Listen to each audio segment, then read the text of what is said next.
Hi friends, ഇന്ന് നമുക്കൊരു evening സ്നാക്സിൻ്റെ recipe തന്നെയാണ്. എല്ലാവർക്കും അറിയണത് തന്നെയാണ്, എന്നാലും നമുക്കൊന്ന് ഉണ്ടാക്കി നോക്കാം. ഏലാഞ്ചിയാണ് നമ്മളിന്ന് ഉണ്ടാക്കാൻ പോകുന്നത്. ലവ് ലെറ്റർ എന്നും ഇതിന് പേരുണ്ട്. ഇന്ന് നമുക്കിന്ന് ഉണ്ടാക്കി നോക്കാം.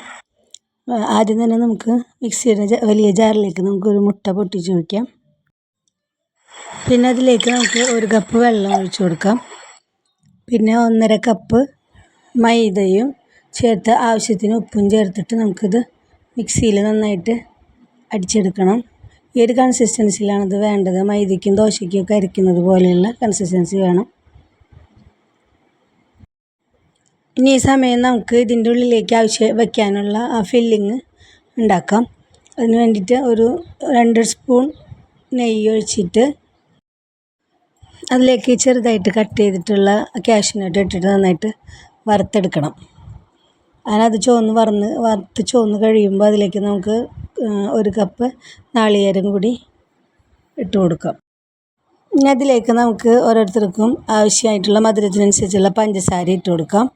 എന്നിട്ടത് നന്നായി ഒന്ന് ഇളക്കി യോജിപ്പിക്കാം. അതിനുശേഷം നമുക്ക് ഒരു ദോശയുടെ ദോശച്ചട്ടി വെച്ചിട്ട് അതിലേക്ക് നമുക്ക് ദോശയ്ക്ക് മാവ് ചുറ്റുന്നത് പോലെ ഈ മൈദ കൊണ്ടുള്ള അപ്പം പോലെ ചുട്ടെടുക്കാം. അതൊന്ന് ഒരു 3 സെക്കൻഡ് ഒരു സൈഡ് വെന്ത് കഴിയുമ്പോൾ അതിനെ നമുക്കൊന്ന് മറിച്ചിട്ടിട്ട് മറ്റേ സൈഡ് കൂടി ഒന്ന് വേവിച്ചെടുക്കണം. ഇതിൻ്റെ 2 പുറവും വെന്ത് കഴിഞ്ഞ് നമുക്കത് വേറെ പാത്രത്തിലേക്ക് വെച്ചിട്ട് അടുത്ത അപ്പം കൂടി ചുട്ടെടുക്കണം. ഇത് വേവുന്ന സമയം നമുക്ക് ആദ്യം ചുട്ട് വെച്ചിട്ടുള്ള അപ്പത്തിൻ്റെ ഉള്ളിലേക്ക് നമുക്കതിൻ്റെ ഫില്ലിങ് വെച്ച് കൊടുക്കാം. ഫില്ലിങ് സ്പൂണിലെടുത്തിട്ട് അപ്പത്തിൻ്റെ ഒരു സൈഡിലായിട്ട് നമ്മൾ അത് വെച്ച് കൊടുക്കണം. എന്നിട്ട് അതൊരു സൈഡിൽ നിന്ന് തന്നെ നല്ല ടൈറ്റ് ചെയ്തിട്ട് മടക്കിയിട്ട് 2 സൈഡിൽ നിന്നും കൂടി ഉള്ളിൽ നിന്ന് ഫില്ലിങ് ഒന്നും പുറത്ത് പോകാത്ത തരത്തിൽ 2 സൈഡിൽ നിന്നും കൂടി ഒതുക്കിയെടുത്തിട്ട് ഇതുപോലെ ഈ ഒരു ഷേപ്പിൽ നമുക്കത് ഓരോന്നായിട്ട് ഇങ്ങനെ ഉണ്ടാക്കിയെടുക്കാം.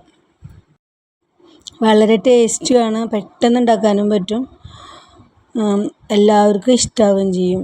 അപ്പോൾ നമ്മളിനി അടുത്ത തവണ ഇതൊന്ന് എല്ലാവരും ഉണ്ടാക്കി നോക്കിയിട്ട് ഫീഡ്ബാക്ക് അറിയിക്കണം.